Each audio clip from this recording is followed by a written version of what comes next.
All righty, a very good Tuesday afternoon to you. Welcome in Week 18. That's 1-8. Week 18 of the Bold Bald Breakdown here on the Big Play Sports Network. I'm Chico Bormand, as joined each and every week by my good pal Nick Shook with NFL.com and the NFL Network, and we are talking about not just a victory Monday. Okay, it was a while ago because it was Thursday, but not only a victory Tuesday, I should say, but a playoff-bound Cleveland Browns, 11 wins versus 5 losses. Still a game this Sunday against Cincinnati, but Nick Shook, lo and behold, through all of the ups and downs that this season has given us, the Browns have found their way into the postseason.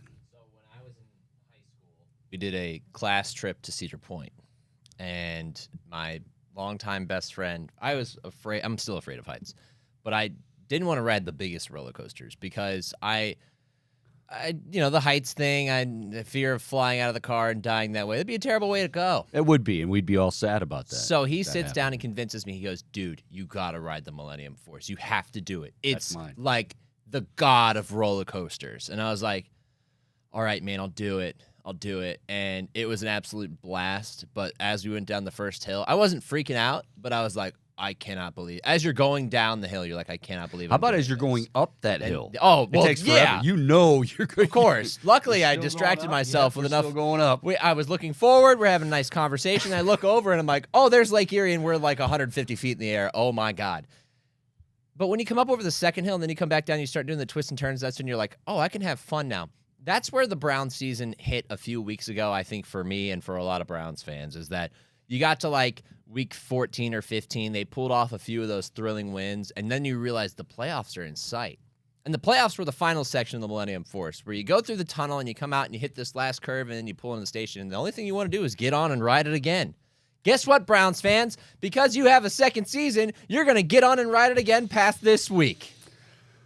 Unbelievable. 11-5, a 37-20 victory over the Jets on a Thursday night, which, I mean, this whole city, and I know a lot has happened since then, you know, the holidays and the New Year's and all that, but, I mean, the city was just buzzing all day and into the night, and you could just feel the excitement, and then the Browns go out, and they really left no doubt. I mean, Flacco and Stefanski, again, right out of the gate, come out throwing, and the Browns are able to dispatch the Jets and now get ready for the Bengals. But, again, we'll talk about rest and all that stuff. But I just,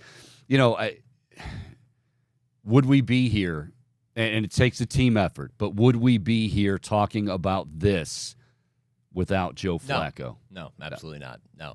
I think back to the show that we did the week that he was elevated from the practice squad, and you said once you go Flacco, you never go backo. And I thought, man, this is kind of funny, but it's kind of nonsense. Like, there's no way he's going to come in and actually do. I felt the same way. I agree. He has exceeded every expectation. He's done things that he's never even done in his own career with this team because he's just playing loosely. He's free of worry, and the guys around him, he's kind of capitalizing on the talent, also elevating them, like we think about David Njoku and the run that he's had.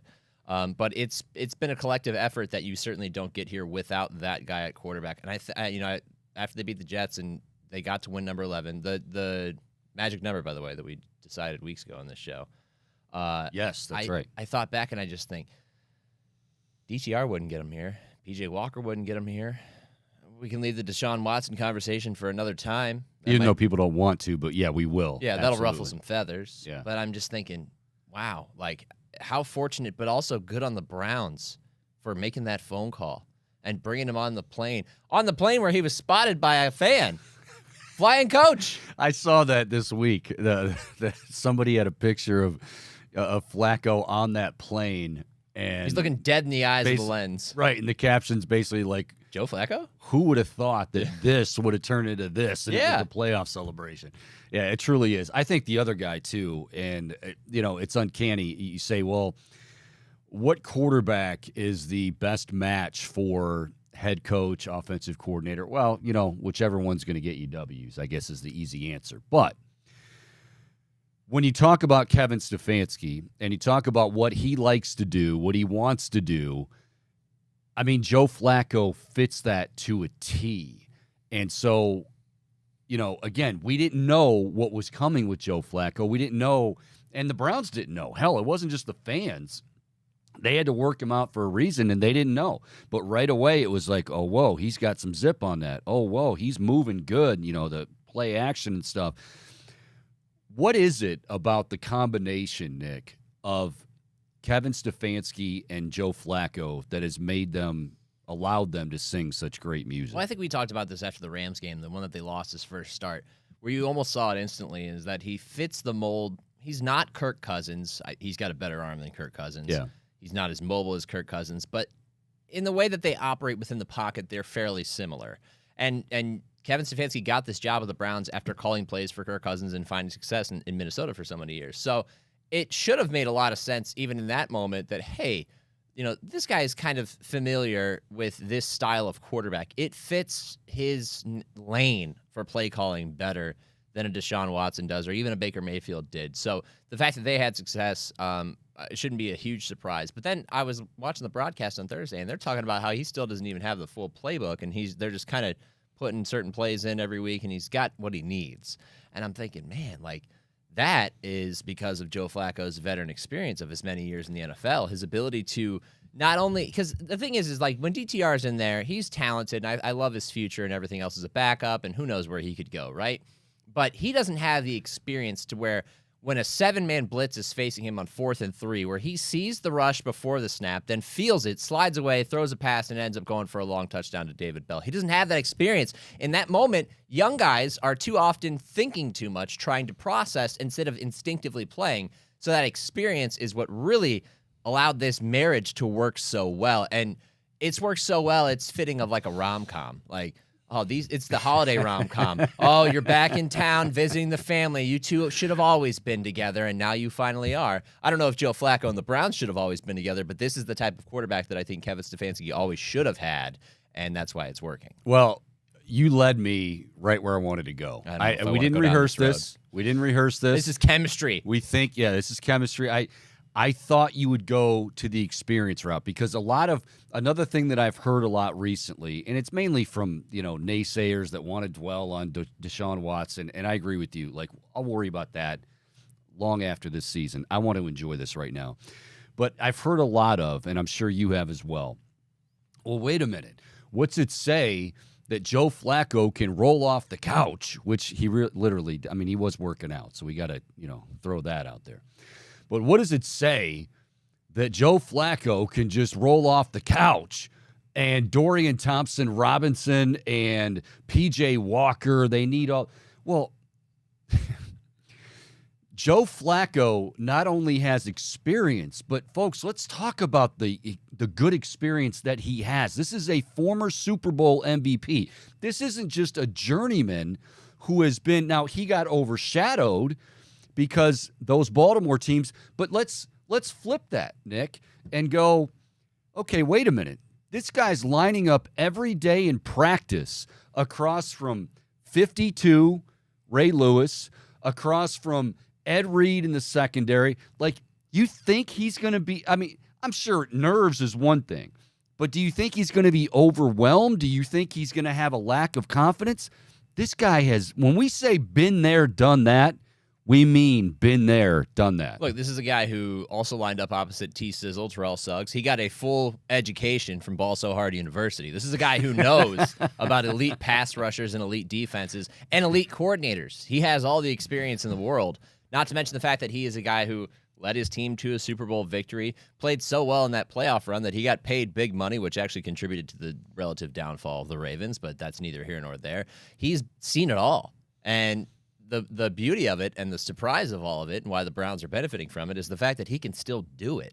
At his age and the way that he was not protected in New York, everybody gave up on him. They were like, nah, he's over the hill. He's done.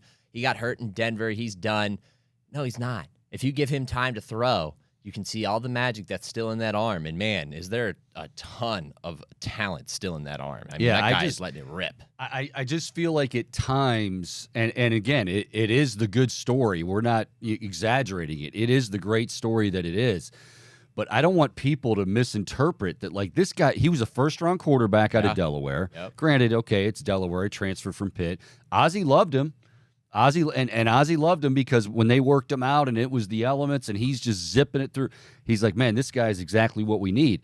And he's not as we've seen, and we love this about him, he's not the glory boy, give me the attention. He just Glory boy. Let's just go win football games. Yeah. And, if I get credit, great. You guys want to focus on Ray and Ed and all that, that's fine too. But, Super Bowl MVP, this guy. And the other thing that I love, and this is really the entire team, this is Kevin Stefanski especially. How many times do you hear a head football coach in this league, in this case Mike McDaniel, take time out, and I'm sure he was asked about it, but to reference one team in particular that is not his own, the Cleveland Browns, and say, you know what, this is why it's a beautiful thing. This is why this sport is so beautiful. Referencing all the injuries and basically in a nutshell saying, so while everybody else, me, maybe you, I mean, a lot of us, there's no way they're going to be able to overcome this. They didn't hear that. And it sounds good to say, well, they didn't hear that. Do we believe? Doesn't matter. They didn't hear that. They didn't believe it. I think it's been very telling too, and especially after the Jets game, how many guys came up to him and had nothing but good things to say. Yeah. Like, we love that you're having, like, him and Aaron Rodgers, effusive in his praise and I think almost adoration for what Joe Flacco is doing at this age. And if anybody knows, it's Aaron Rodgers. They're almost the same age. He's like, man, I love watching you play. You're doing great. You're the best. And you want some magic mushroom? Yeah, former Jets teammates, being very happy to see him. That speaks about the character in him and the type of person that he is, which I think makes it even easier for him to just show up, get off the coach flight. He walks in the building. He gets a workout. He goes home. Then a few days later, let's get this done. Come in here. You need a little bit of prep. Now you're on the team. And immediately enter a huddle filled with guys that he did not know, save for Elijah Moore, and instantly take charge and take command. And, of course, results will go a long way. If you go out there and prove that you can throw it around the yard and that you can do your job, everyone's going to jump on board. But still, it's a hurdle. I don't know if you've ever walked into a locker room of guys that you don't know. You go to a new school as a kid. It takes a while to make friends. You're kind of a loner at first. It seems like that was never the case here because he can go out and play. And he's doing it really well. And they realize this is a team that believed in itself, even amid all the adversity. That we've talked about this too. If you want to, there's still space in the bandwagon, but get off now if you don't think you can be here for it. Well, this is a team that was like, we're good enough to do this. We just need the guy to lead us. Oh my God, that's the guy. He can lead us. And now they're all on board, and it's fun. We talked about this, I think, last week, where every reason along in the book came along where I'm like, this is where they fall apart. This is where they fall apart, and they haven't. And I suspended disbelief and just said, I don't know what they're going to do now because they've fallen below the critical mass of what you need to be a successful team. And now they're just going out and winning anyway. There's now magic around this team. I'm not kidding you, and I'm not falling in love with the story and everything else. It's palpable when you watch the game on TV that this team is doing something special when everything you see with your eyes on paper says they should not be. Ronnie Hickman gets a pick six. Ronnie Hickman was an undrafted free agent who had a great preseason out of Ohio State. He's got the pedigree. But my God, they didn't have Grant Delpit. Here comes Ronnie Hickman here. He makes a big play in that game. Like this, they're just doing things. I don't want to say team of destiny, but it feels kind of like team of destiny. We'll see how far it goes. Week 18 of the Bold Ball Breakdown here on the Big Play Sports Network. Mike Chico Borman. He is Nick Shook, NFL.com, and the NFL Network. You can follow him on Twitter also at the Nick Shook. Browns 11-5 after dispatching the Jets. They will get ready to take on the Bengals this Sunday. Pretty much a formality at this point, Nick. They have wrapped up that fifth seed. I think this is where it gets interesting, and boy, we love being able to have these conversations going into Week 18 as opposed to, is the coach going to get fired? Who should they take in the draft? But it's kind of one of those. I'm sure, especially the way this season has gone, that people automatically will say, "Man, rest everybody." You obviously can't do that, but there's no doubt there will be some guys that are easy to pick out. They're going to get rested. How do you think Kevin Stefanski, and are there obvious names that we talk about that will most likely be resting on Sunday against Cincinnati. I mean, that's the thing, though, is like the team that they've rolled out there is so far down the depth chart at so many positions that you almost can't afford to rest them. Right. What is it, like 30% of the salary cap is on IR now? So the guys I think that you rest, I don't think Elijah Moore is going to play. I think if Amari Cooper needs to sit out another week, you sit him. You try to make do with what you have left in your receiving core. You go down the rest of the list. I think your starting offensive line probably all plays. I don't think even a Joel Bitonio, who could use a week off, is not going to play. I think he's still going to play. And then the rest of the group, I mean, David Njoku, what are you going to do? You like to run 2-3 tight end sets. You only have 3 tight ends in your roster, so you're going to play him. Are you going to play P.J. Walker? I mean, I'm fine with that if you want, but you also kind of want to sustain this momentum that you've had with your quarterback and with Joe Flacco. And backfield-wise, it's been a committee thing. Like, it's been Jerome Ford, Kareem Hunt, and Pierre Strong, so I don't see why any of those guys wouldn't play. I also was worried that Pierre Strong got hurt on that tackle that he fumbled the ball, but luckily he escaped unscathed. Defensively, I would say Zadarius Smith because he's had a number of injuries, and he almost got hurt at the end of that game, and then you realize that he was just being a fall guy because he was tired. Like, he came off the field laughing, and you're like, he couldn't do one more play. Like, he just needed a blow. Like, sure, that's why he's down. Maybe you rest Dalvin Tomlinson and play more of Siaki Ika. The rest of the group, I don't know. You keep going down that list. A lot of these guys have to play because what else do you have? So I don't think you're going to see a ton of rested guys just because everything. I mean, you saw what the Browns defense did when they put the backups in against Houston. They got shredded. So if you want to win get win number 12 and make sure that Buffalo doesn't find a way to take your spot or whatever. I don't know what the tiebreakers are, but I know that they're 10-6 going into last week. They're playing Miami. They still kind of need to win to get in. Leave no doubt, then you're still going to play most of these guys. So they've dealt with so many injuries that I would love to rest everybody on the roster and roll out the little giants, but we can't. And unfortunately, we're not going to get any icebox, I think, this Sunday. And there also is, it also gets talked about, but sometimes gets, put on the back burner. You mentioned momentum. And if there's one thing this team has right now, momentum. It is momentum. So, and yes, it's why it's such a delicate dance to do. But you don't want to completely just lose that momentum. This team is very vibes driven. Yes, very much the vibes so. More so than any team I've seen in a long time. Yeah. So yeah, there's no doubt about that. All right, we're gonna get to the numbers that matter. We're also going to go around the league, because there are a lot of, as we just kind of hinted toward, a lot of games this weekend that will matter in terms of where certain teams are going and who certain teams are going to play and all of that good stuff. So I think one last thing on this season, and again, Browns knocking off the Jets 37-20. They'll be in Cincinnati on Sunday. I don't know how you vote for this sort of thing and who's, what people are thinking, but Kevin Stefanski, and it's okay. Like we said this earlier in the season, guys and gals, just because we criticize a particular decision or a particular play call or whatever doesn't mean that, oh my gosh, Kevin Stefanski is just not the guy. And, you can still question. Every coach in America gets questioned. But in terms of what Kevin Stefanski, and again, back to what Mike McDaniel referenced, Kevin Stefanski really did the unthinkable. Like, how can you get these guys to truly buy in, to play for your brother next to you? How many times have we heard that in Cleveland, and it sounded really cool, but it just never materialized? Well, guess what? This year, it materialized, and as she said on Seinfeld, they're real, and it's spectacular.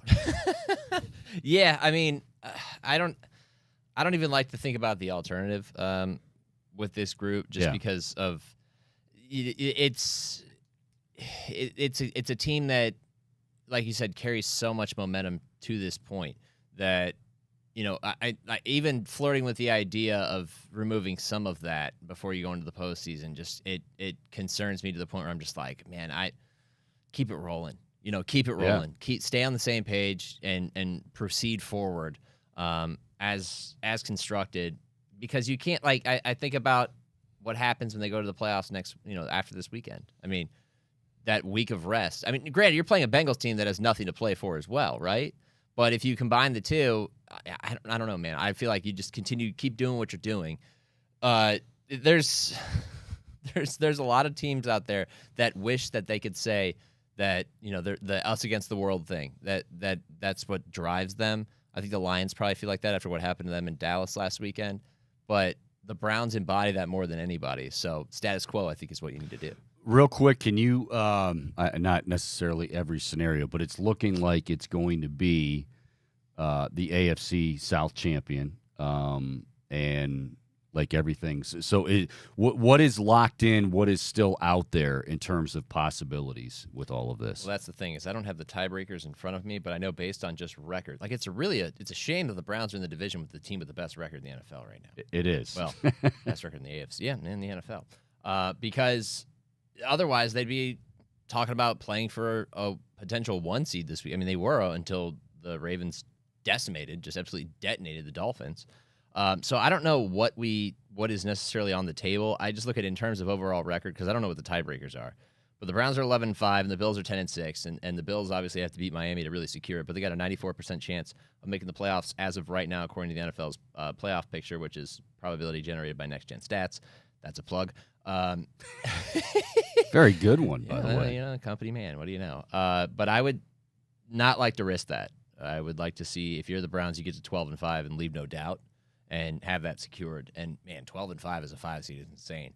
Plus, you really want to lock up, whether it's Jacksonville or they complete their complete collapse, which luckily they beat the Panthers last weekend to kind of save it.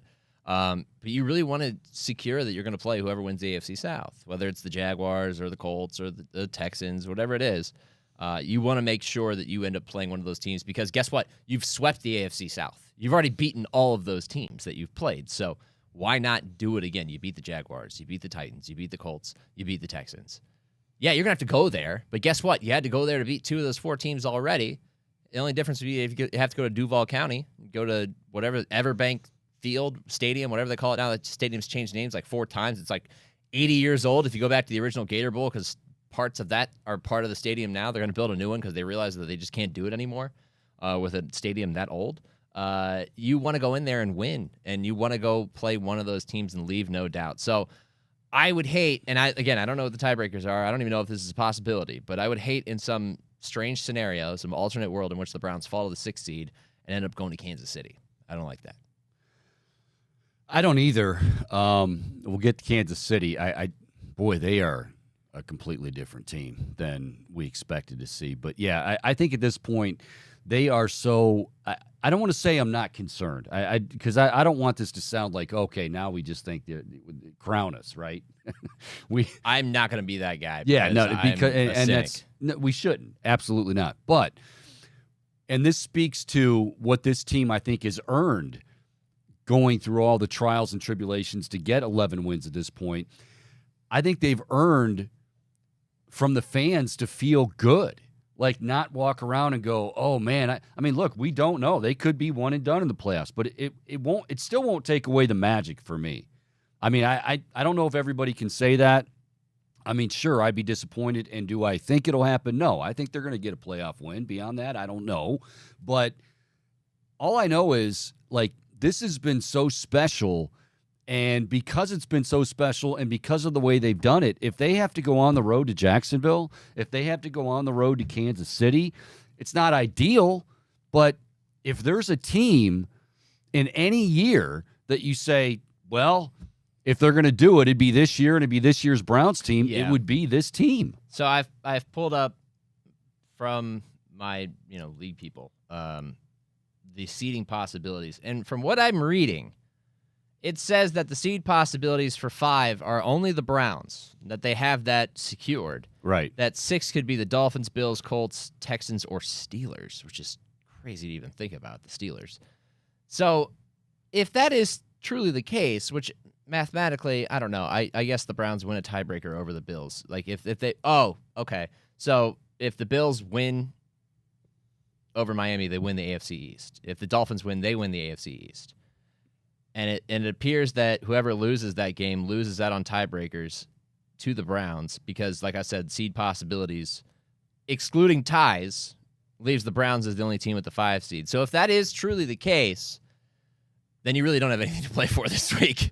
And in that case, everything that I just kind of said gets wiped away. But again, you think about momentum.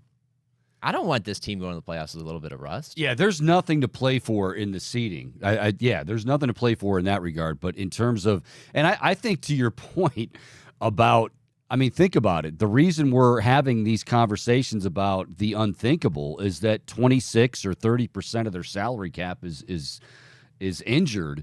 So, these depth charts are only so far. Like there's only so many options. They don't expand you to 125 because they feel sorry for you and say, well, you can play, Next thing you know, you're playing with a college all-star roster. Right. Which, that's great on surface, but in the NFL, that usually doesn't fly. Yeah, exactly. So, and I'm sure that they will weigh, and there will be plenty of meetings and the collaboration. I'm just glad I clarified that because I was confused because record-wise, if you're 10-6 and the Bills are 10-6, seems like there would come down to some tiebreakers, but according to what I'm reading, that the Browns are locked into 5, and if they're locked into 5, then I don't know, man. You tend to be a little cautious there. I mean, you'd love to finish it. Okay, with Joe, would you play him at all? I'd play him a quarter and see how it goes. I listened to Bill Cowher talk about would they play Lamar Jackson in Baltimore this weekend. He said I'd play him a quarter just to avoid some rust, but otherwise, no. I mean, the Steelers right now aren't they like 4.5-point favorites in that game? So that tells exactly. Because I'm sitting back predicting scores last night, and I'm like, well, Ravens 30. Oh wait, half of those guys aren't going to play. Yeah, I mean, if Vegas has as the Steelers is 4, they probably know something that Lamar isn't going to. And I wouldn't imagine he would play. Yeah. All right, let's get to the numbers that matter. We're going to go around the league, and God knows there's plenty to go and talk about with around the league as far as what happened. Hell. Detroit and Dallas, what's going on in the NFC, what the hell's wrong with the Eagles, the Chiefs, all that good stuff, and who the NFL MVP should be. We'll do all of that here in just a moment. But numbers that matter here on the Big Bold Breakdown following the Browns' 11th win of the season, 37-20 over the Jets. And we begin with numero uno. One. The loneliest number, but it's not for the Browns because they became the first team in 2023 to have a passing touchdown, rushing touchdown, and defensive touchdown scored in the same quarter of one game. That was the furious scoring output in the first quarter against the Jets. I did not realize that. I mean, I read that ahead of time, but when I first saw it, I'm like, that can't be right. But yes, that is correct. Jerome Ford, 7-yard pass. Kareem Hunt, 7-yard run. 7, lucky number. And Ronnie Hickman, 30-yard pick 6. Ronnie Hickman. Oh, by the way. Yeah.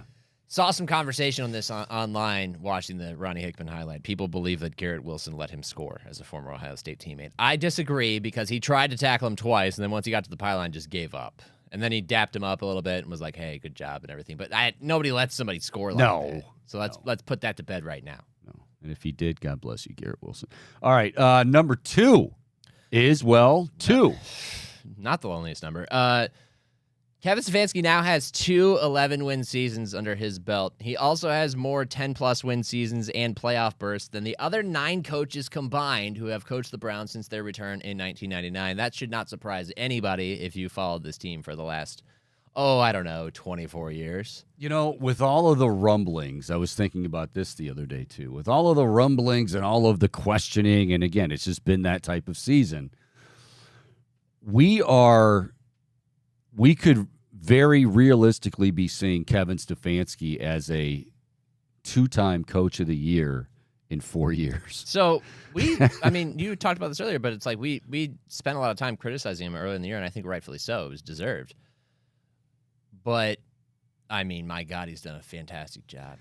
And it's that intangibles. Like, we can talk all day long about, well, okay, on 2nd and 2, the decision to run wide, but this is about truly, when we talk about leaders of men, and you talk about, getting everybody on the same page, something that nobody's done since coming back into this league as far as the Browns are concerned. This is the only way you can tell is to have adversity like this to really understand, okay, is your locker room all together? Is that culture that you want to believe is there? Is it really there? And they defined it. He defined it. Yeah, and the weird thing about it is that he's, like, fully hitting his stride right now. Yeah. Like, as the kids say, he is in his bag, okay, as a play caller. Say it all the time. Yeah, Kevin Stefanski is just frequently in his bag. Seem to be in your bag right now. Rummaging around. He's looking for the rabbit out of the hat. No, I mean, it's been... A lot of drip to you. Oh, God. You want to talk about a coach who's got some of that? It's Kevin Stefanski. He does. The heartthrob of ladies watching football everywhere. He is, I think we said this before, he's not just a good-looking coach. He's a damn good coach. He's getting better. Like, he's hitting his stride. He's peaking at the perfect time. I'm glad, you know what? I'm glad you said that, because one thing that we don't talk about with coaches, we always talk about it with players, particularly young players. But we always talk about, well, look at the jump that player took from year 1 to year 3. Guess what? With young coaches, that happens too. I mean, they're learning along the way. We assume that, like, when you become a head coach, you're a finished product, and you're anything but. No. Was Bill Belichick with the first year with the Browns? Was he the same coach he is today? No, of course not. None of them are. No. So, yeah, the idea that, hey, you're going to make some mistakes, and he has, but now is he firmly entrenched? Is he the guy for the foreseeable future, long term? And yeah, I have no reason to think otherwise. But the idea that you have to learn along the way is very much out there. It's very true. I had a buddy call me after going to the game on Thursday night. It's like 1 a.m. And he's like, hey, man, the Browns better get that contract and that check right in front of Stefanski tomorrow, man. He needs to sign that right now. That man's the GOAT. I was like, all right. How far we've come. Oh, boy. The other guy that's getting quite a bit of dap, as the kids would say, Joe Flacco. It's getting worse. The number is 4. And kids, as we know, once you go Flacco, you ain't going backo. That's true. He's right. You don't. And the Browns won't. Joe Flacco has 4 straight games of 300-plus passing yards. That is the longest streak of his career. A career that included him winning Super Bowl MVP, getting a big-time contract, being questioned if he was elite or not. I'll tell you, he's elite right now. The Browns are also 4-1 with Joe Flacco as their starter. The only player on the roster with a better record as a starter is Deshaun Watson, and that could change this weekend if he plays. And by the way, Deshaun Watson's number is 4, so why don't we just throw another 4 in there? Yeah. Here for the numbers that matter. 4, the number of the most important quarter in football. No, I'm just kidding. It is Flacco became like this. Yeah, they're up to 4s. In case you didn't know, we are now in the 4th quarter. We are now playing jump around at Camp Randall Stadium. Yes. Flacco became the 4th quarterback since 2000 to clinch a playoff berth by defeating a team that he previously started for.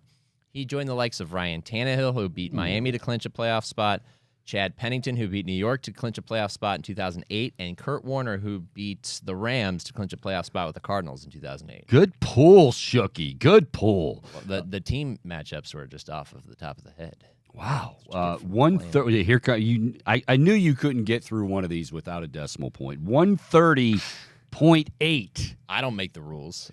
Passer rating is a flawed stat, but we're still going to use it. Not here, though. The Browns are averaging 130.8 more passing yards per game with Joe Flacco than with any other quarterback. They're averaging 312 passing yards a game.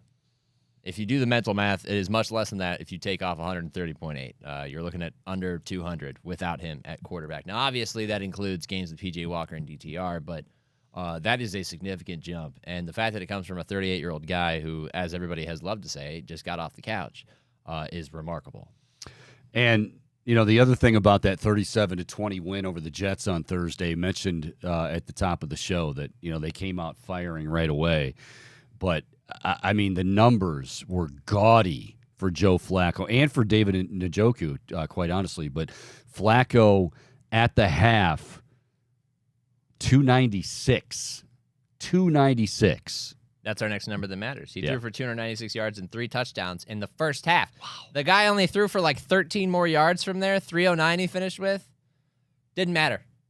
All that work he'd done in the first, and it's kind of rare in a football game that you have one great first half and you do nothing in the second half and you still win the game by double digits, but that's where the Browns are right now. 296 he threw for in the first half, 3 touchdowns, lighting it up, setting the football world on fire.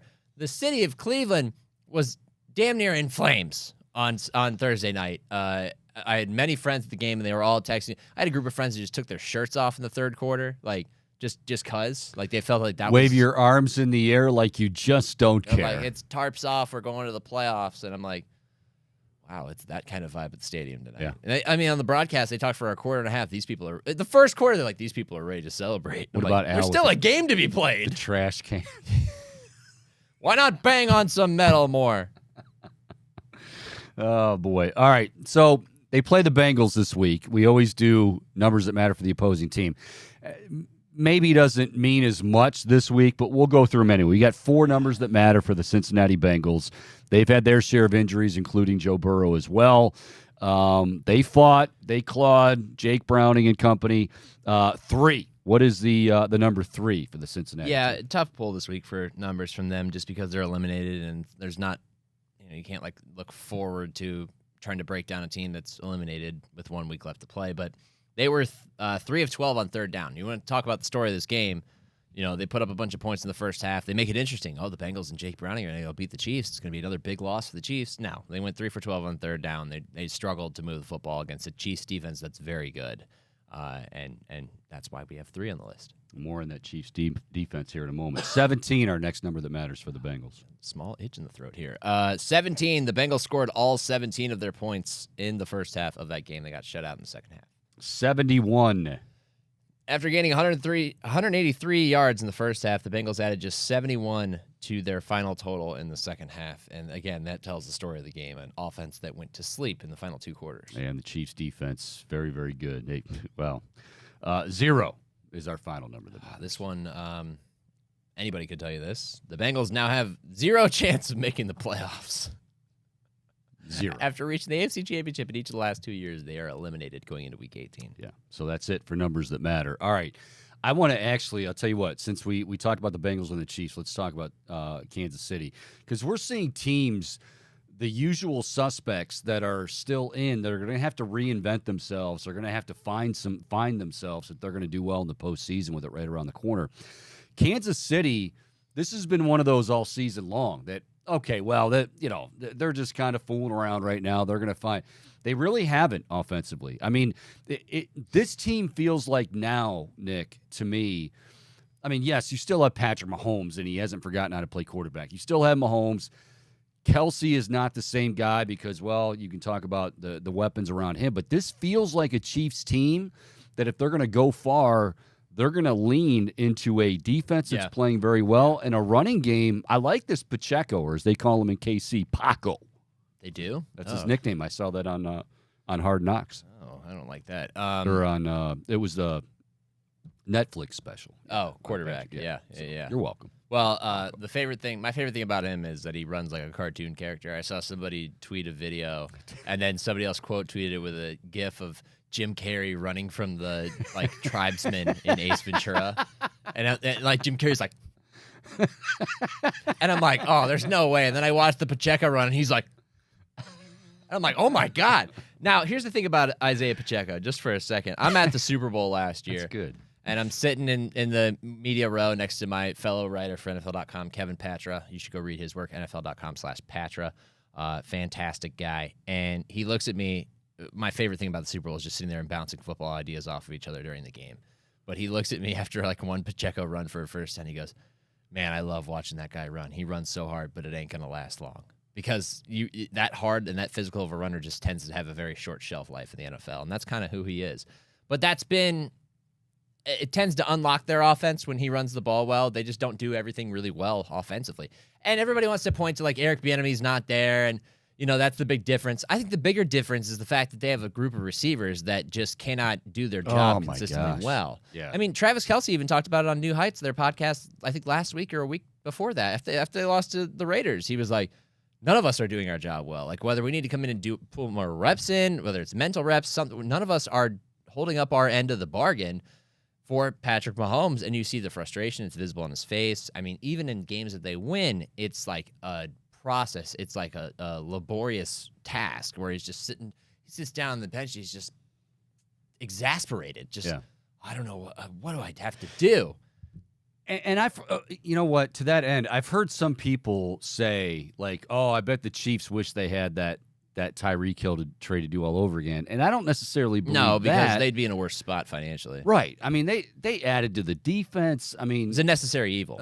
Creed Humphrey on the offensive. I mean, they made so many great draft picks. I think what this comes down to is to go back to Kelsey's comment. you have guys. Nobody's asking anybody to be Tyreek Hill. There's only one Tyreek Hill. But for God's sake, you got to be somewhat consistent catching the football. And they have nobody right now. Watching that game against the Bengals, and I think it was the Bengals, or maybe it was the week prior. It all blends together at this point in the year. But Mahomes threw a beautiful pass downfield, perfectly placed.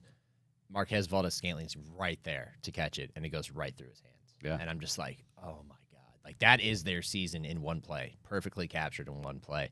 The group that they have, they took a necessary risk. They bet on young guys. They bet on Rashee Rice, which is paying off. They bet on Sky Moore, which has not paid off.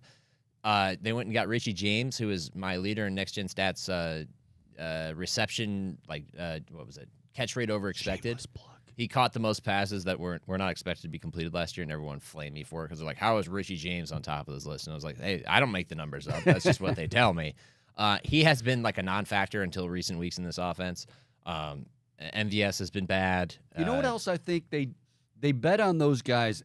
I think some people just assume that, well, if you have Patrick Mahomes, he makes everybody better. Now, there is something to that. We've seen that in sports, but he can't go out and catch There's the a ball. minimum. There's a minimum that you have to have when it comes to professional receivers, and he's not living up to it. Losing Justin Ross to his off-field thing also kind of hurt them because I thought he was a guy that could make plays for them and hasn't. And then Mecole Hardman, they get him back, and he's done nothing. I mean, he's been a non-factor. So I think it's kind of a systemic issue at this point, and it's not one that they're going to fix. I mean, it's Week 18, and we're talking about this. Every game for them is hard. It's difficult for them to figure out ways to win games. Even their kicker's been missing kicks lately. You know, you blame one on an underinflated football against the Patriots, but he's missed one or two since then. And Harrison Butker has been one of the best kickers in the NFL since he came on the scene. So everything's difficult for this Chiefs team except defense. Their defense has been spectacular, and it keeps them in every game, which is why if I'm a Browns fan, I don't want to play them next weekend. I want to play them in the divisional round if they get there. Leave that up to somebody else. Take your fifth seed that you've earned and go play somebody else who's not the Chiefs. Okay, so, and I apologize for this, but I'm glad you brought up special teams because I forgot these guys. When we talk about resting guys, might the two who have been big this year, particularly Dustin Hopkins, might the two that benefit the most from being able to rest another week, Dustin Hopkins, Corey Bojorquez. I mean, Hopkins, that's one thing I will say as they get into the postseason.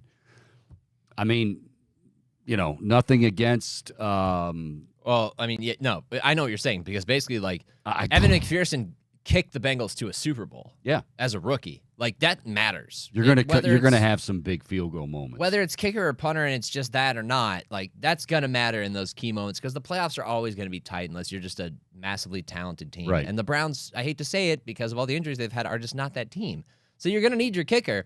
I worry with a hamstring injury that it can be something that lingers. He's had 1 week off. You give him another week off here, and then so you get 2 weeks off. Usually that's a 4 to 6 week injury. Yeah. So I'm very concerned about that. There's a reason that Riley Patterson was not on a roster when the Browns needed a kicker. I think we saw that kind of play itself out. And the reason the Pistons, the reason he might do well for Detroit, the reason the Lions they did finally win a game. The reason the Lions went away from him was extra points. And I thought it was interesting that he missed an extra point. Extra point. Yeah, and again, those points are going to matter in close games. Those could be the difference. And God forbid you miss an extra point, and then you need a field goal to win a game that you're down by one. That's not where the Browns want to be. So fingers crossed. We'll see what happens. But Matt Hawk, can we give a tip of the cap to Matt Hawk? Matt Hawk. Some bombs. Punnets of bombs in that game against the Jets. I was stunned. All right. Sure things. We know Baltimore's the number 1 seed. I think we probably know that Lamar Jackson is the MVP. I can't imagine a scenario where he doesn't. I don't know if people realize this is 26 years old. He's only 26 years old. I know. Could be going for his second. Are you? If you had a ballot, are you not voting for Lamar Jackson? No, I'm voting for Christian McCaffrey. And I say this because this is actually something that I'm grappling with right now with this week's QB index, because Lamar had a great game and he had a better game than Tua, and he's going to be number 1 on my list.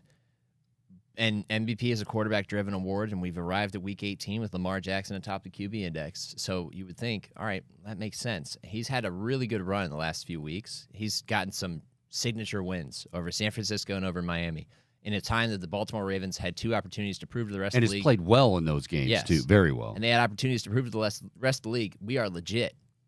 But Lamar has not had a fully legit season. And that's my problem, is that as somebody who sat back and watched every play week by week and graded him, I mean, there was a period of time where I couldn't justify moving him above 6 because there were just some games where they won and he didn't have to really Was it part do of just much. getting used to Todd Monken's system? Maybe. That might be part of it because that thing's firing right now. Yeah. You saw Todd, the clips Oh, in the he coach's was booth. He was chest bumping. Oh, man, he was ecstatic. He was having the time of his life. I've never seen Todd Monken, typically a somewhat curmudgeonly guy or just somebody who doesn't necessarily show a lot of emotion, was having a ball in the box on Sunday. I've never seen him smile that much in a 4-quarter period in my life. And it's not that I sit there with a Todd Monken cam, but still. It's just that, like, there's been games where, when they lost to Indianapolis, he did everything right for the most part, and his teammates kind of failed him. But they went and won a game in London where he didn't really have to do much. And there's just been a few other games where it's like, Keaton Mitchell carried this game, or the defense carried this game.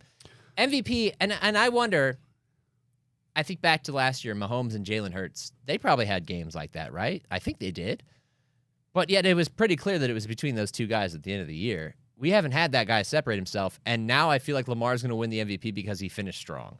And I don't like that when you have a guy like McCaffrey who's got a career high in rushing yards. He's added another 500, 600 yards in receiving. He's got like 22 total touchdowns. He's been the more valuable player. If you take him off the field, San Francisco struggled significantly. Now this is where, and I love this debate, quite frankly.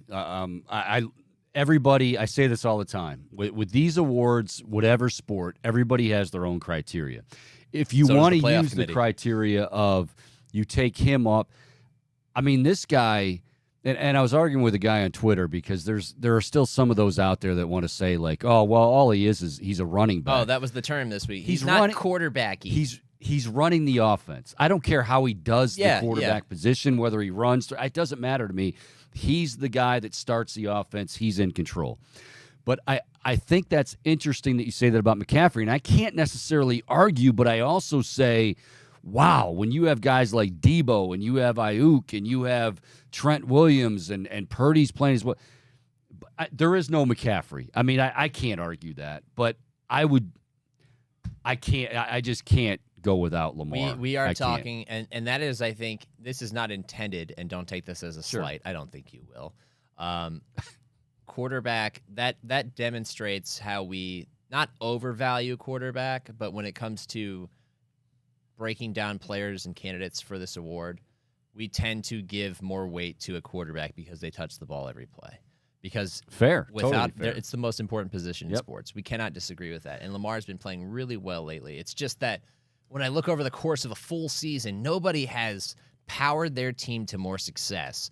And then when he's off the field, you've seen such a dramatic drop-off as Christian McCaffrey. I mean, the guy's done some spectacular things. And I just think, like, when he gets the ball in his hands and it should be a 3-yard gain, it's a screen pass, and he turns it into a 70-yard touchdown, that happens often. Lamar drops back and should be sacked. He evades 3 guys.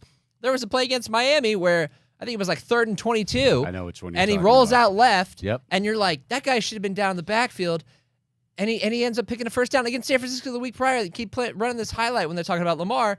There's a play similar where he rolls out left, and Fred Warner is spying him, and he's got him in his crosshairs, and Lamar's running left and makes one cut, just one little, and Fred Warner's completely left in the dust. Another thing that I do with this award, too, as far as when I'm looking at players and how to – because it's a couple things.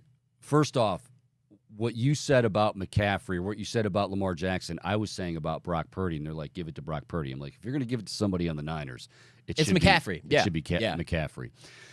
The other thing I look at, and I do this a lot of times when I look at the Heisman Trophy, because you can look at the numbers, and a guy I hate the numbers thing. You can play App State, and a guy could throw for 600 yards. Right. So in the fourth quarter. What does he do? I always like, what does he do in the biggest moments against the great teams? And that's where I'm looking at Lamar, and I'm going, he's got 2 great performances against great teams. Yeah. And I mean, not just good, great. You can't go wrong with either one of those guys, but I think he sealed it with that. Well, I think because he plays quarterback, he's got the edge. Probably right. If Christian McCaffrey, I mean, obviously his role would be different, but if QB was next to his name, it'd be a real tight race, and that just bums me out. Just because we live in a sporting society in which we have people who vote on these things. Not saying that this is true for the NFL MVP, but it's definitely true for the Heisman. We have people who vote on these things who don't even watch half these players. And they look at the numbers. Yep. The numbers can skew things. But the good thing about the numbers not relying on them is, like, if you rely on the numbers, you look at Tua and be like, well, he leads the league in passing yards and this and that. And he's had some up and downs too. He has definitely not had a sterling perfect season. He's had some highs and he's had some lows, including last weekend. So I don't like to overly rely on the numbers. It's an easy thing for people who don't watch every game to do, and I get that because everybody's short on time, and I'm privileged enough to be able to have the time to watch every game. But when I sit back and watch every game, I just think, man, it's tight, but I would still give it to McCaffrey as of right now. That's fair. If he was 1,000, by the way, like he was in Carolina that one year, 1,000 rushing, 1,000 receiving, I think it'd be no question. By the way, did you see trying to think, is it college or pro? Where did I've been mixing them all up. It all blurs together. It was 1,000-yard rusher and two. Yeah, it was San Francisco. Yeah, McCaffrey and then Ayuk and Debo are 1,000. That's wow. 1,000, which then gives you something that you should give in Purdy's favor. But I think Purdy lost his opportunity. Yeah. It's also crazy, by the way. And I was thinking about this watching the Dallas game a second time last night. We forgot about Dak Prescott because of one bad game. Yeah, but that was – see, here's the reality of the situation. When you have a standalone game, and I know it might not be fair, but when you have a standalone game and, like, all eyeballs and, wow, okay, what's he going to do? And then to not just play poorly or even, like, mediocre, like he stunk up the joint. They all did. That whole offense was terrible. Yeah, they were terrible. But, I mean, it was like – you had to play better than that. I mean, there were some saying if he was going to win it, he had to ball out. But to actually go the exact opposite in a standalone game didn't help. I think that if it was my ballot right now, I would go McCaffrey, Lamar, Dak. I think it's going to go Lamar, McCaffrey, Tua, and Dak's not even going to be considered because of one bad game on a big stage against a team that needed to win. And I hate how one performance can completely blow up somebody's candidacy when they've been really good for most of the year. Just it's short-sighted in my opinion, but like I keep getting tweets from people every week after the QB index comes out. You guys just like propping up the Cowboys. Dak's way too high. And I'm like, dude, he had one bad game. He's been great for most of the season. This team's putting up dumb numbers. He's been a huge reason why. He's not just benefiting from having this guy and this guy. He's powering this offense. Oh, you guys just like pushing the Cowboys. No. I watch every game, and Dak has been among the best in the league this year, and he's not even going to sniff the MVP now. So it's funny you said you had somebody tell you just like pushing a certain team or certain player. So I had it this weekend, and I wouldn't say I'm like – I mean, I love watching C.J. Stroud succeed because, you know, he is Ohio State and also because he got just dragged through the mud in the draft process. Yeah. But I said, well, it's got to be C.J. Stroud, right? And some guy's like, dude, you're only saying that because he's a Buckeye. What about Puka Nacua? And I can't say like, wow. I mean, Puka Nacua has had an incredible You take the Buckeye year. thing out of it, yeah. I think that's a good argument, but they're wrong. It's still Stroud. It has to be Stroud. Yeah. I mean, Nakua's had a hell of a year. And if Stroud was Bryce Young, Nacua runs away with the award, but he's not. Look, you have to think about the context, too. Stroud, Texans playoffs. Phenomenal as a rookie after getting maligned by the media for having a poor S2 score or whatever, which would think, bad S2 score, he's going to struggle with processing. No. I mean, the guy's he's playing better than he even played at Ohio State at times. Yeah. And so you think about that, and then you also think about the team that he plays for.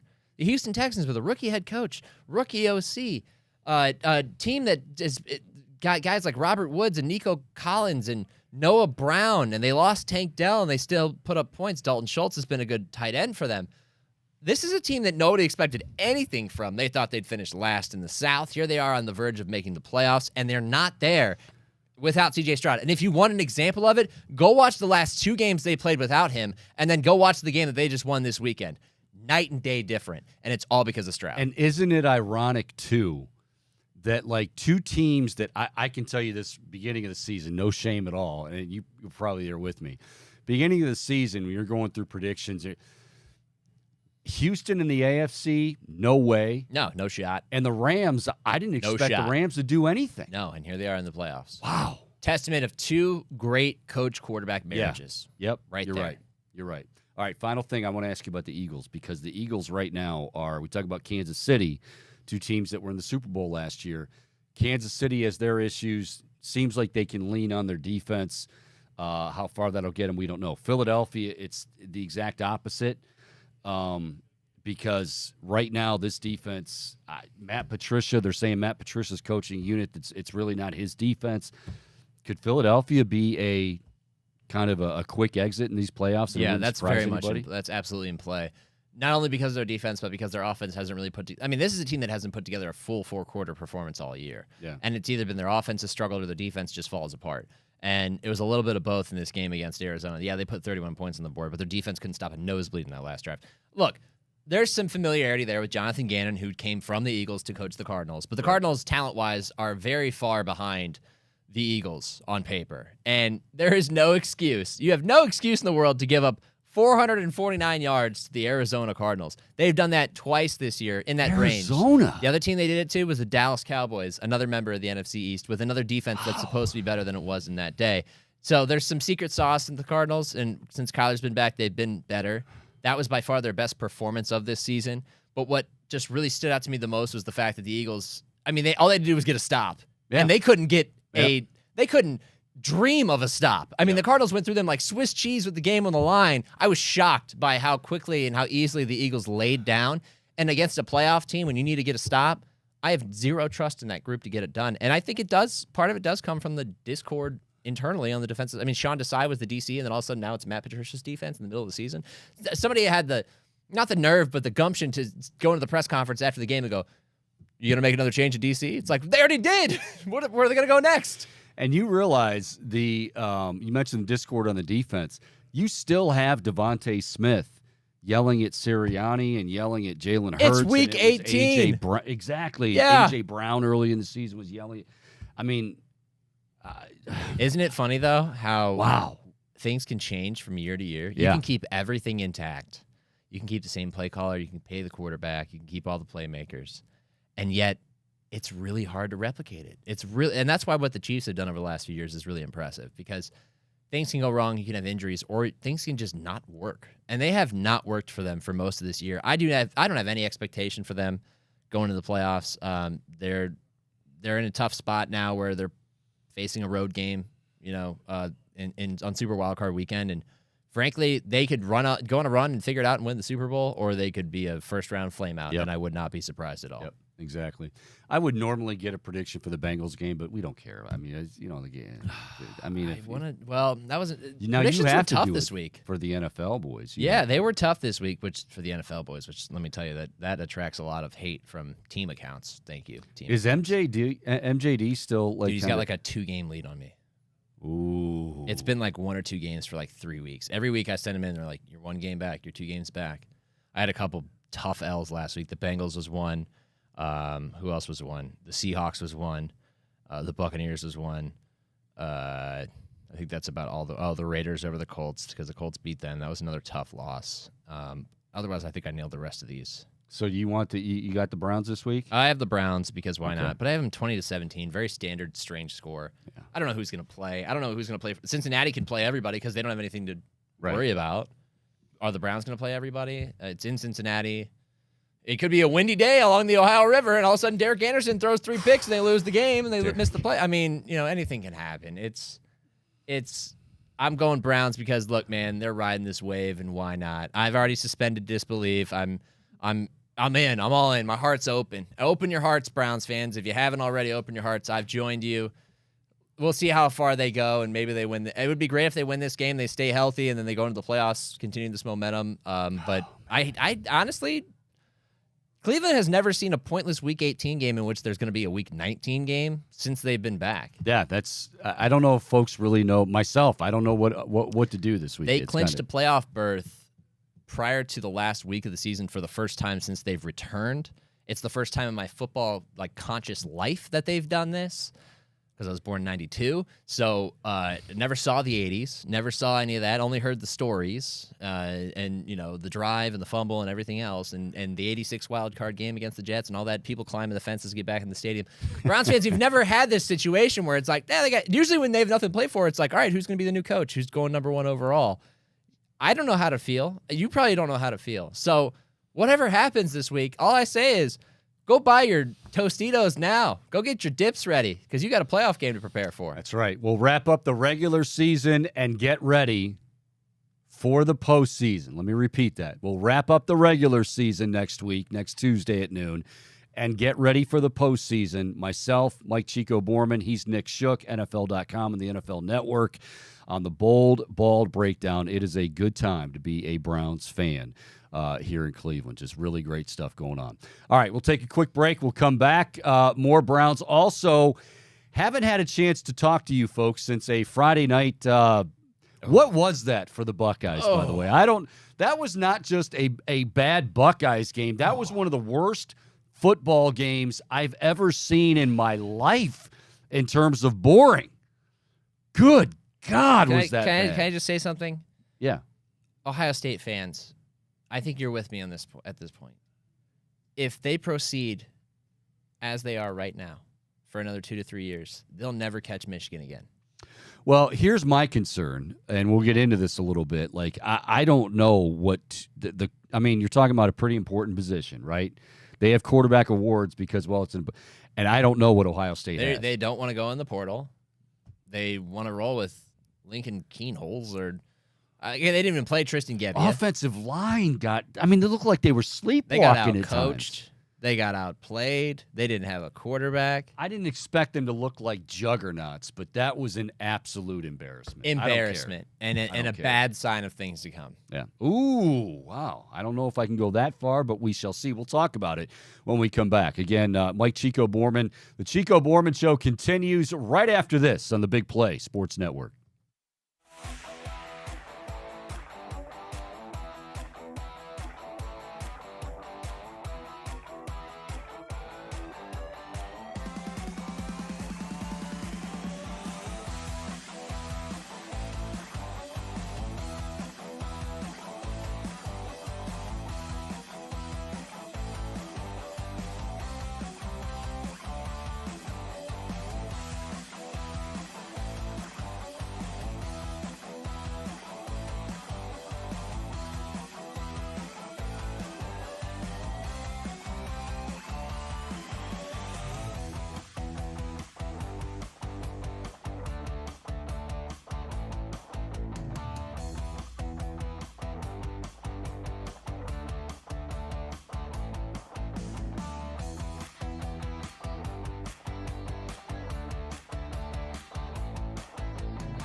Alrighty, welcome back as we continue on this Tuesday following the holiday and the new year is here. Happy 2024.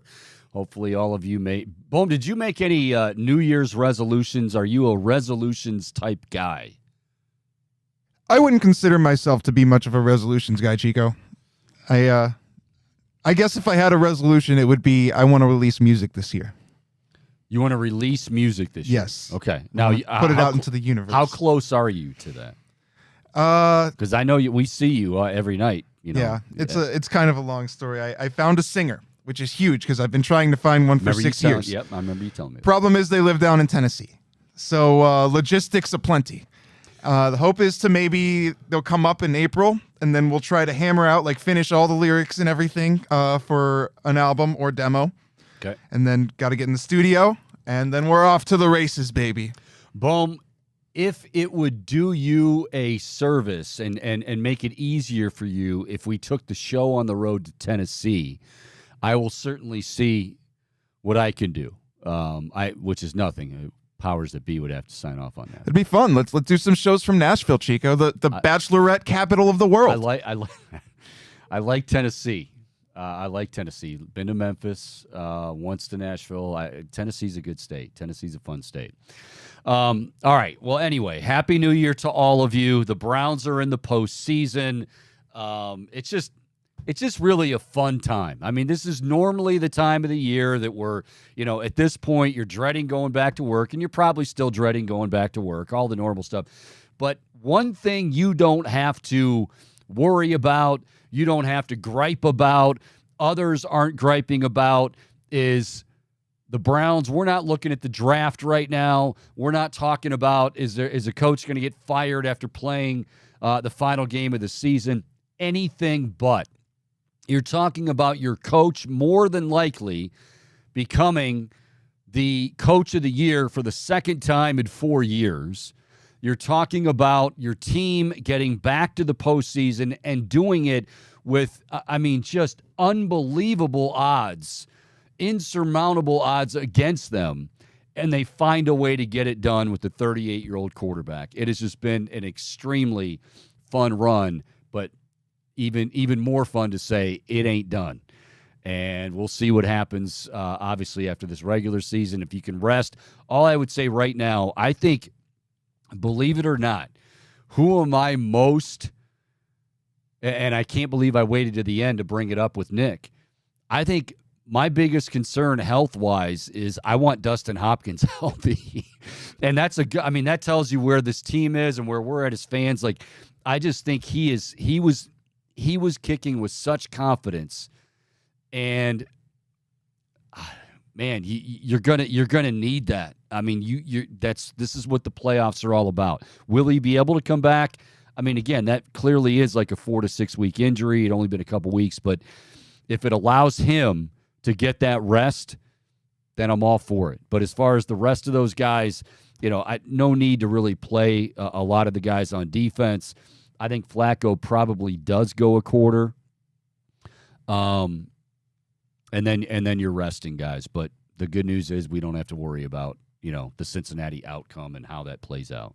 Yeah, I did want to ask you about that, Chico. I feel like as opposed to sitting these guys out entirely, put them on a pitch count. Now, with other ones like Cooper, who I feel like he could probably play if he needed to last week, I feel like that's a guy that I want to see rest entirely. Yeah, no, I'm with you. I think that's why I said I think I dubbed it the usual suspects. Amari Cooper, I don't think I want to see play. Denzel Ward, I don't want to see play. Anthony Walker, I don't know if he would be playing, but if he's on the brink, you wonder how many guys a lot last week could have played, but then okay, if things go our way, we can. So they might be able to get some significant pieces. I don't want to say back 100% because nobody's going to be 100%, but a lot closer to 100% than they would normally get if you didn't have this week to rest some of these guys. Now, you mentioned some players. I'm curious for your thoughts on the offensive line. Obviously, on that interior, Joel Bitonio has been nursing the back. Posich has been nursing something. Maybe you trot out Nick Harris there at center. Wyatt Teller has gutted it out the whole season, which is, considering all the circumstances, remarkable. Well, but, okay, Now, if you're going to say you play Joe Flacco, you don't want to put in. Got to send out the ones, but on a pitch count. Yeah, that's fair. Nick said he thinks Bitonio probably will play as long as the back. I mean, that's totally his call, and I'm sure they would say the same thing. Like, Joel, do you feel does he need to play the full game? Probably not, but we'll see. I think that's where you trust Kevin Stefanski. I think that's where you trust the coaches. But man, it is just so good to be in a position like this where you're looking past the final week and getting ready for the postseason. All right. I want to shift gears a little bit. So Friday's show, that was the last time I was on with you. Friday's show, we obviously were celebrating the Browns win over the Jets, having a good time with that. We were also getting ready for Ohio State and their bowl game. I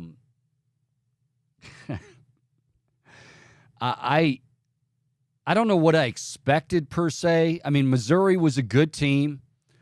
Missouri was going to play them, I thought, tough. I think I picked the Buckeyes by like 4 or whatever it was. But in my wildest imagination, I did not have that game playing out the way it did.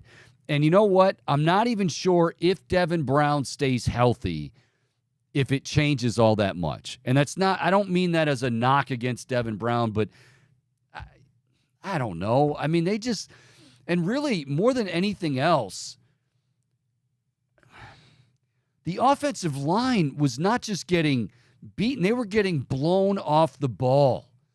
I mean, that's inexcusable. It is absolutely inexcusable. And, Travion Henderson then has nowhere to go. And then your quarterback has no. So that was one of the worst performances that I have ever seen from Ohio State. And I can honestly say that was one of the most boring football games, period. If you would have dressed them up, and I tweeted out the night of the game, this has to be our penance. I'll speak for myself. All of those weeks that we made fun of Iowa football and said, man, that's what that looked like. If you could have dressed those two teams up as Iowa and Rutgers, and nobody would have known the difference. It was that bad offensively. There are some reasons for it. I mean, there's no reason for the offensive line to get blown off the ball like that. But, I think we have to understand the realities now of college football. Like, instead of devoting all this time to Missouri or whoever your bowl opponent is, guess what else you have to do? Because of the early signing period and because of the transfer portal now, you're trying to, while you're watching, you've got one foot in the film room. Wait, Jeremiah Smith, what is he? He's good. Edric Houston, what? So it's damn near impossible. And this is not about an excuse, because they should have been much better than they were, period. But I think it's just, I'd be lying. I'll say this right now. All of you that have been calling for Ryan Day's head for a couple of years now, I mean, even when he lost to Michigan the year before, you said, well, that's inexcusable, can't lose to Michigan, he's fired. Okay, that's dumb. Even after this year, I said, I'm not getting it. I'm not ready to say that, but I would be lying if I said I didn't watch that game on Friday night, Boom, and at the end of the game, and yes, I made it to the end of the game somehow, some way, said, okay, I am pretty damn concerned about what lies ahead for Ohio State. Yeah, Chico, this, to your point, this is the most concerning offseason that I have had as an Ohio State fan in my memory. Wow. Just thinking about, and you could obviously bring up like when you lose Jim Tressel and you have Luke Fickell and, oh God, what are we going to do? But this feels different because it's a personnel problem where it feels like you have a lot of gaping holes and voids that need to be filled.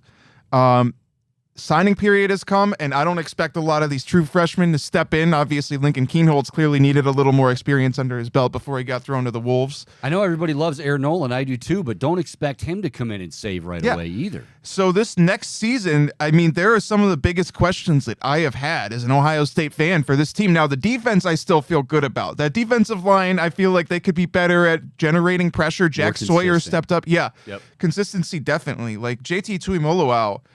He's had a couple of monster performances, but it's so spotty. It's like every once in a blue moon. Yeah. But that being said, all the biggest questions lie on that offensive side of the ball. And that line, you make one small change by taking out Carson Hinsman, which that whole thing, I don't know what to make of, where I don't know if you saw he appeared on that podcast and then it quickly got scrubbed off the internet, right? And then he's mysteriously not playing and you see Enoch Vimahi come out there and he was atrocious. And I mean, who doesn't have any experience? Yeah. And then, but the other thing was, like, even watching a Matt Jones, and I'm really not into, like, just calling these guys out one by one, but, like, you know, in a game like that, in today's television, it's replay after replay after replay after replay. They looked already, I mean, honest to God, in real life, just watching them live, it looked like they were already in slow motion. And then when you watched the replay, it was like, I have to look away. Like, they weren't even getting, forget about a push. They were either getting knocked on their ass. Guys were going right by them. It was like, do you not care? Were they not coached up? Was there something that Missouri did? A game plan that they had that you guys weren't? Either way. And when Ryan Day says everybody, how about special teams? That's one area. Parker Fleming, he's got to go. He was let go, by the way, I saw. Oh, he was let go. And I don't think he's going to be the only one, Chico. No, he might not be. Heads are going to roll. He was one of those guys. Like, what are you doing with your heels on the goal line? Like, what? And then 13 guys in the huddle. I mean, but it's been that way all year. So Fleming had to go, but yeah, he's got some really tough decisions to make. And I'm not saying, like, look, this is all of a sudden a middle of the pack Big Ten team, but this is a pretty damn important position, as we all know. And by the way, for those of you, well, they owe Kyle McCord an apology. No, they don't. Okay, Kyle McCord, let's tell this story again. Kyle McCord had a very okay season.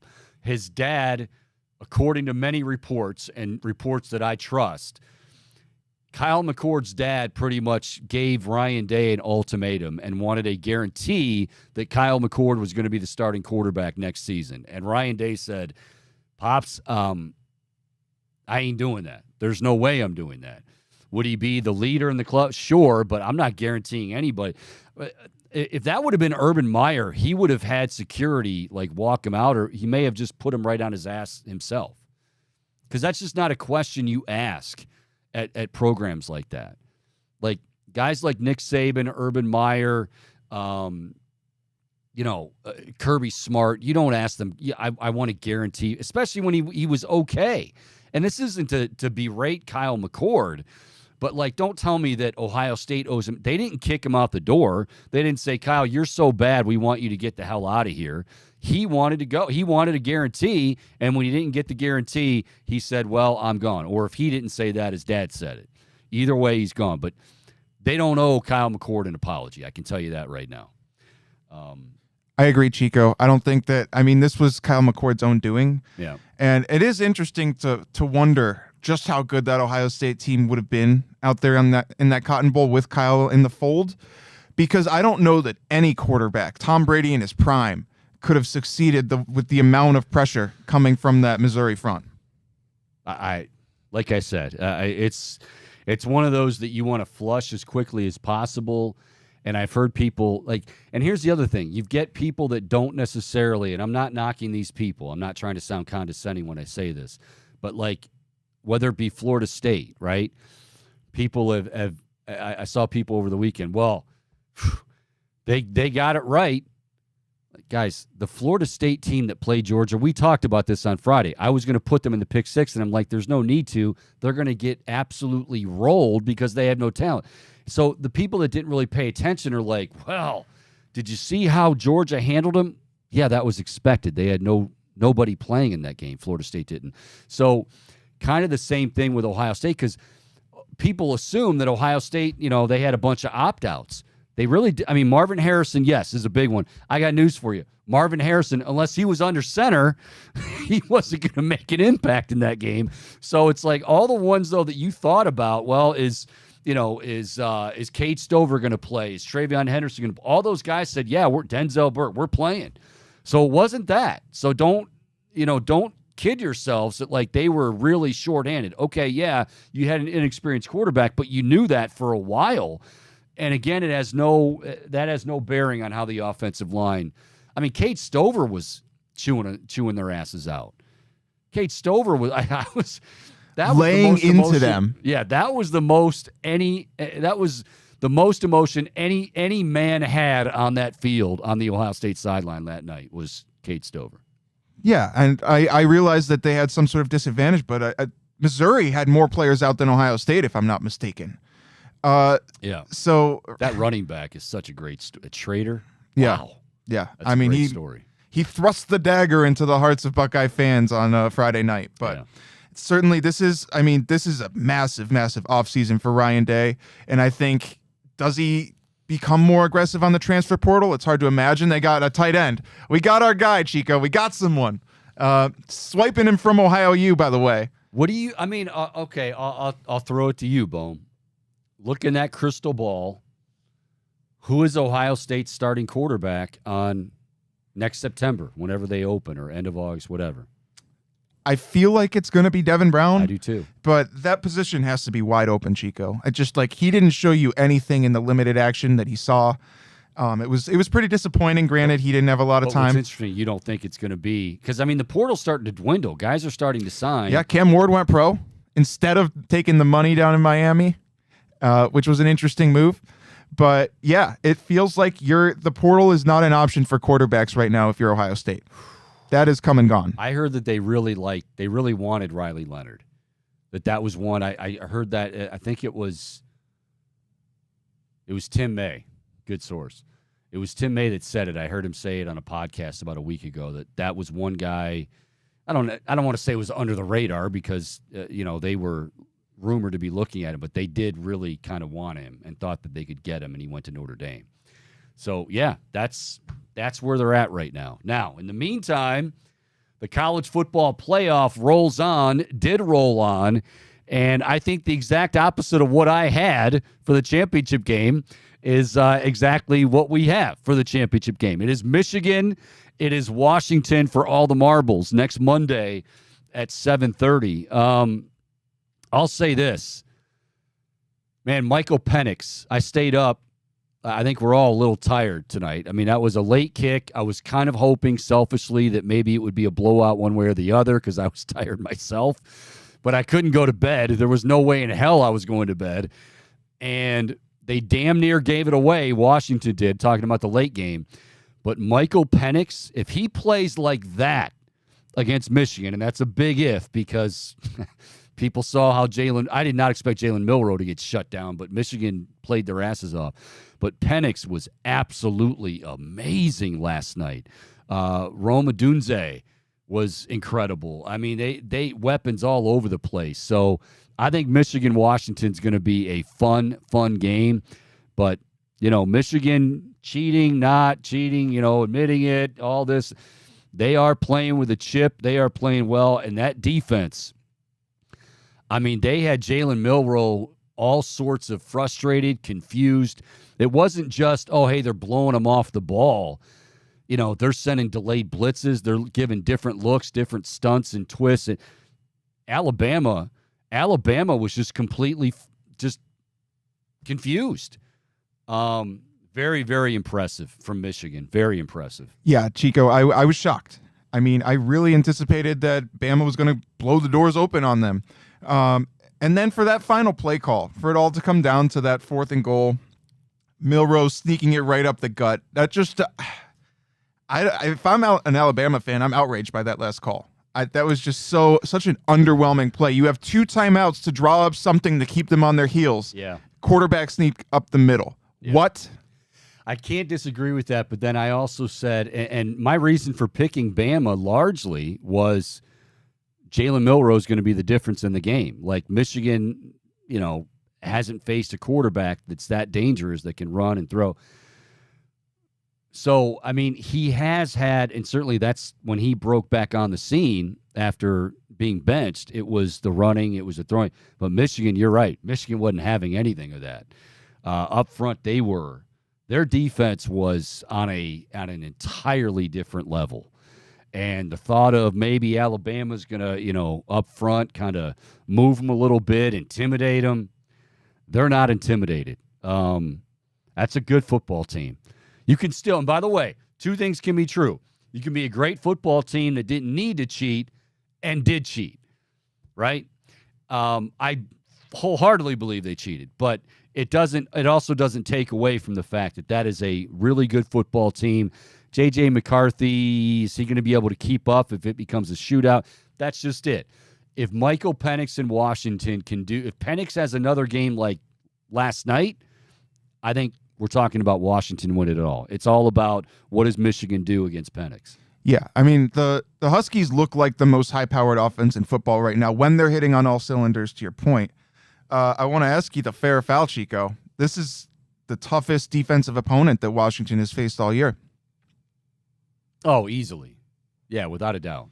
Yeah, so Texas was good too. I didn't think, again, up front, wow, I thought Texas had some really good studs up front in the defensive line, but it didn't matter. I mean, that's where you just tip your cap to Penix, and he was spreading the ball around. I mean, I don't know. Somebody wrote about this, and as I read it, I was thinking myself, and even as I watched the game last night, did he throw a bad pass? Like, I can't think of one pass where I'm like, ooh, man, that almost got picked off, or, oh, man, what was he thinking? Not one. And that's a pretty damn good defense. But he hasn't faced a defense like Michigan. No, he hasn't. And with Washington coming to the Big Ten next year, Chico, you've got two Big Ten opponents. They're going to meet. Yes, they in meet the in national September. championship. Oh, the rematch. Yes. Okay. A preview of their September showdown in the Big Ten. It's amazing. Yeah, SEC fans, man, they've got to be reeling right now. Somebody just woke up from a long nap of like 20 years. And did he just say Michigan Washington's going to be – they're going to have a rematch in September? It's going to be a Big Ten? Yes, that's exactly where we're at right now. By the way, obviously, I despise the Wolverines, but I got to admit their troll job in the locker room after the game was just mwah. So you know that Alabama super fan who's like, don't give a piss about nothing but the Tide. No, I know who the super fan is, but I didn't see what they were all doing impressions of him in the locker room. I mean, they are. Here's the thing: they are using that world against us against the world thing to their benefit. Do you think Jim Harbaugh? Do we think Harbaugh is back next year? Could he be? Well, I'll tell you what. Hold that thought, because we've got fair foul to get to. Something tells me we might be able to throw a few of those similar questions like it in fair foul. So we'll take a quick break. Got about another half hour to go. We'll play a little fair foul. Touch on the Browns again as they get ready for a game against the Bengals. It's all about just keeping guys healthy. Yes, getting some reps. Yes, keeping the momentum, but getting ready for, say it with me, the playoffs. Back with more of the Chico Borman Show right here on the Big Play Sports Network.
Alrighty, welcome back on this Tuesday afternoon. Chico Borman Show here on the Big Play Sports Network. Welcome to the new year here in 2024. We broadcast live from our great studios at Burke Lakefront Airport.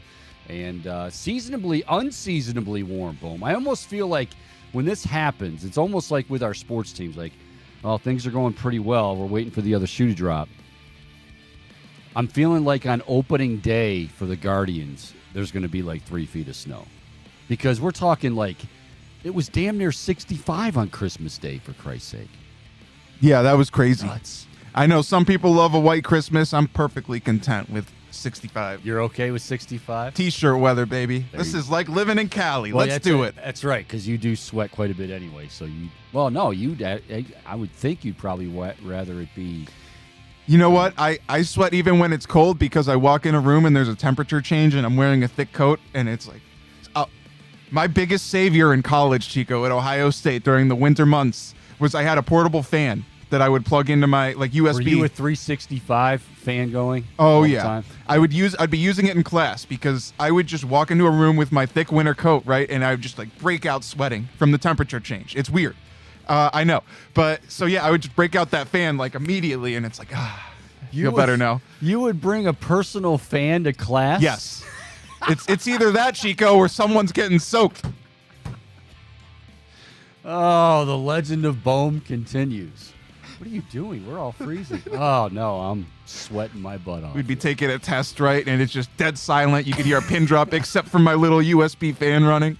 Unbelievable. All right, let's do it. Another edition, the first edition here in 2024, Fair or Foul. The good old days. All right, Chico. Well, you mentioned Harbaugh prior to the break, and I want to start right there with you because obviously there's all of these, potential punishments looming that we don't necessarily know what the NCAA is going to deal down to the Wolverines. Harbaugh right now, though, is kind of on top of the college football world. Obviously, you take down the Tide, you advance to the national championship, you're sitting pretty. Fair or foul, Chico, you anticipate that there will be, I'm trying to remember the word, I guess punishment. You anticipate that there will be punishment that will prevent Harbaugh from coming back. Okay, I need to explore that a little bit. So you mean like a half season or most of the season long suspension, something like that? Yeah. I think there is going to be significant punishment. I do think it could be half a season. I don't know if it's going to be full season. I mean, I will say this. It's as we thought it would, and I get it. As you know, the games play out. Now we're on the doorstep of the national championship. Everything's going to be quiet. But make no mistake, there are still things going around. There are still things being talked about, as far as Michigan, as far as the punishment and all that stuff. Here's what I would say, because the extension. I feel like Jim Harbaugh. I believe the rumors that he wants to go to the NFL, or that he does have, even if it's not necessarily this year, he wants to go back to the NFL. I firmly believe that. I think he also feels very close to this Michigan team, this Michigan program, and that it has galvanized everybody. But here's what Jim Harbaugh would do, in my opinion.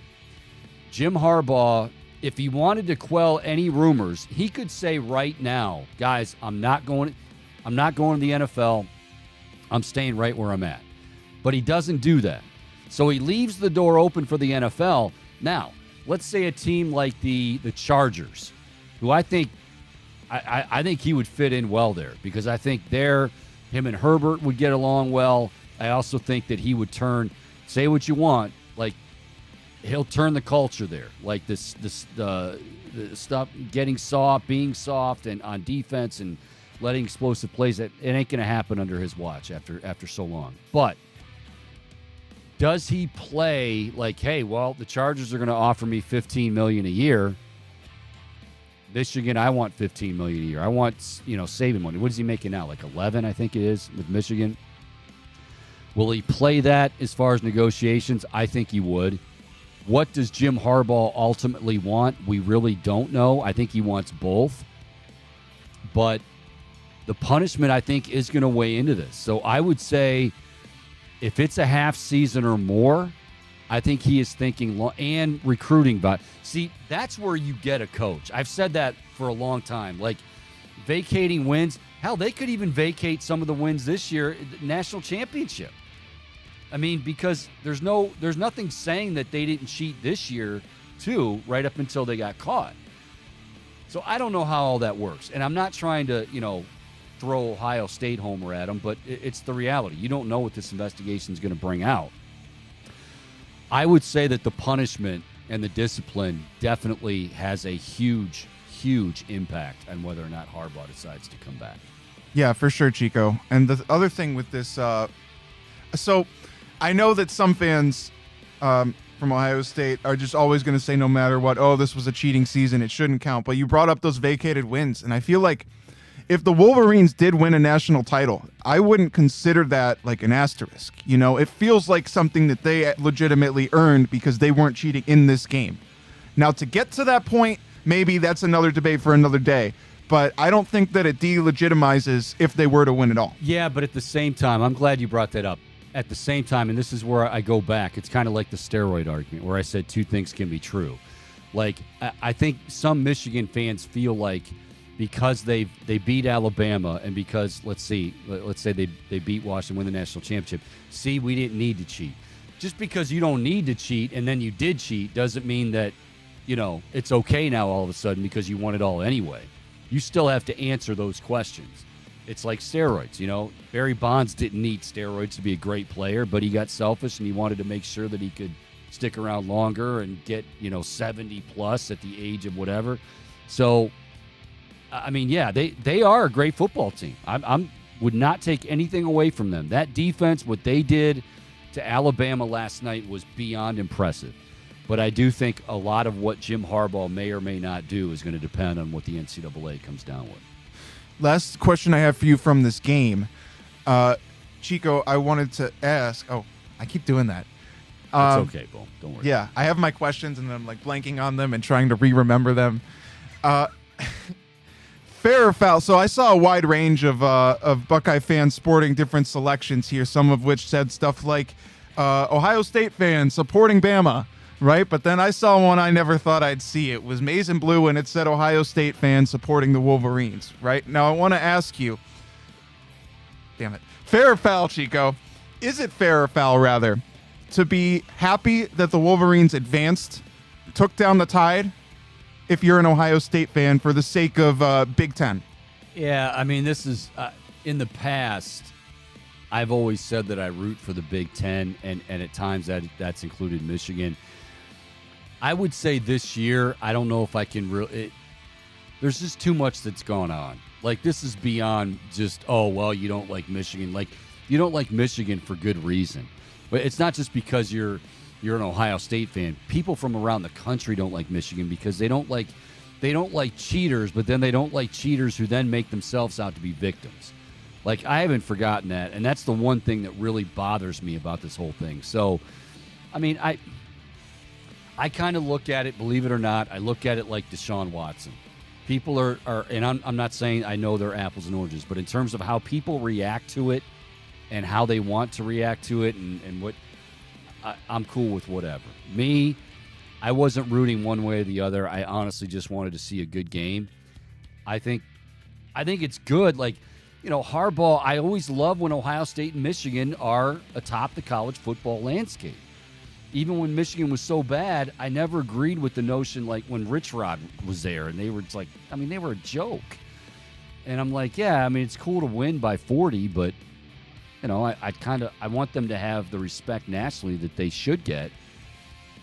But this year they did a little to warrant coal in the stocking, let's just say. Yeah, and now if you're Ohio State, I mean, I view the Wolverines on an entirely different level now, even than I did after them losing, after Ohio State lost to them, right? Because it felt like every year the Wolverines would advance in the playoffs and they would fall in that first round, just get blown the F out, right? So this sort of changes things for me. And if I'm as an Ohio State fan, I'm worried about next year already. And obviously need to be worried anyway because you lost multiple in a row, but I was feeling confident prior to that. I didn't expect them to show up like they did. And so now, I mean, if you're Ryan Day, you've got to come up big in this offseason and make the necessary adjustments. You've got to get that personnel corrected. Lots of things to answer for here moving forward. Okay, let me just, I'm going to end it with this, and then we're going to move on from the subject. Because another name has begun to surface quite a bit. And there was a time not long ago, a few weeks ago, we had Anthony Schlegel on. Of course, him and Bobby are on the Big Play Network. They do a phenomenal job with their show. And Schleg's just kind of, he's like, look, guys, Vrabel's not leaving Tennessee to come to Ohio State. So stop, all of you people. Like, it really, and it bothers people when you say, like, he's not. What do you mean he's not? He doesn't want to leave the NFL. It's okay. I mean, you know, nothing's for certain, but rumors are, and people that know him well, the Schlegels, the Carpenters, when they say things like he's not leaving, he's not leaving. It's okay. So just stop with Vrabel. Vrabel's going to come and rescue everything. Shut up. Anyway, go ahead. Final college football one for you today, Chico. Yeah. Quinn Ewers, quarterback for Texas, the Longhorns, rather. His team was eliminated by Washington. We've been talking about it today. Still uncertain of whether Ewers will go pro or not. But with that said, I want to ask, I did it again. Fair or foul, Chico? If Quinn Ewers returns to Texas, he is immediately QB1 in college football. Wow. In all of college football? Yeah. Obviously, you got guys like Caleb Williams going pro, Drake May going pro, McCarthy. I would go foul on that because there's still some guys out there that, like, yeah, I would go. He's in the discussion, but I can't. I'd have to honestly look at and also see where some transfers have gone. I mean, who's to say that, like, Riley Leonard doesn't flourish at Notre Dame? Do I think he's Quinn Ewers? No. But, yeah, with all the movement, I think it would be very, very hard to say. I think he should come back. I think, put it this way, I think if Quinn Ewers another year in college, I think his draft stock could skyrocket, where he could be an easy top 5 pick in the draft. But I don't think it's there right now. I agree with you there. I'm interested in how Arch Manning would react to that. You know, is he going to pull a Quinn Ewers and enter the transfer portal? Arch Manning just isn't as great as everybody thinks he is. Maybe he's just okay. He's a Manning, Chico. I know your last name's Manning, and it should mean that you could get out and walk on Lake Erie right now if you need be. But there's a chance that Arch Manning is just an okay to good quarterback and not all world. Well, last one here on fair or foul. Justin Fields with another solid performance in Chicago, their final home game at Soldier Field. Crowd broke out and "We Want Fields" chants, Chico. Now, we've talked about it through the weeks of this NFL season of whether the Bears will move on from Justin Fields. You've got a new regime in there. This isn't their quarterback who they drafted. Fair or foul, do you think that this weekend changed the Bears' stance on whether they might move forward with Justin Fields? Okay, I can't answer fair or foul. I'm just going to say I don't know. And that did change from before because I was steadfast. Like, they're moving on from him, whether it's fair or not. And I didn't like the idea because I think Justin Fields can still be a great quarterback in the NFL. But I just thought, you know, Eberflus is gone. Ryan Poles could be gone as well. So it could very easily just, you know, it's not going to happen.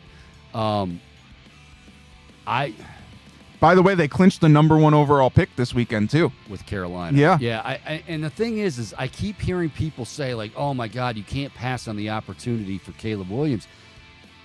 Okay, and it's not just Caleb Williams. It would be Caleb Williams or Drake May, whoever they decide, on a rookie deal. But you know what? If that's your quarterback, build around him. And you've got the capital, the draft capital to do that. Now, I've never been a big Eberflus guy. I loved him in Indianapolis. I thought he'd be a great coach. I don't know if he's the guy for Chicago. That is a tough one. I do think this. Justin Fields has earned the right to stay there. Whether or not they decide that he does, he'll be somewhere, and he will be a starter. And I think he's going to be a good one for a while. He has some intangibles that you just can't teach. In addition to being a great athlete, you know, the arm, and I know he's got to get rid of the ball quicker, all that stuff. But, like, people talk about his work ethic. And, him being at the facility early, last to leave, and even when he hasn't been playing because of injury, he's still there bright and early watching film. Certain guys don't do that. They just don't do that. They make it and, well, whatever. If I'm not playing, I'm not going in. That ain't Justin Fields. So I'm going to say I don't know, but I will say this. I am really, really happy to see that, he's played the way he's played of late. And that is fair or foul. That is fair or foul. Our first edition, very, very monumental first edition for the year 2024. So much so that we're going to do it again tomorrow, sometime between noon and 2. So thanks to Nick Shook. Again, the Bold Bald Breakdown, folks. You can find us anywhere on Twitter. Not anywhere. You have to go to @ChicoShowCLE. We're everywhere. You just don't click on that X and all of a sudden it's this bold, bald head out there. But go to Chico Show CLE and find us there. Also on YouTube, the Chico Borman Show, wherever you get your podcasts, Spotify, Apple. You can also check out my good buddy, Matt Fontana, doing a tremendous job in the mornings from 9 to 11, and all of our other great shows. But we will be back with you again tomorrow at noon, but you can catch a replay of the Bold Bald Breakdown, recapping the win over the Jets, getting ready for Cincinnati, but more importantly, getting ready for the postseason. It is a fun time of year. For Michael Bowman, all of us here at Big Play, I'm Mike Chico Borman. Make it a great rest of your Tuesday, everybody. See you.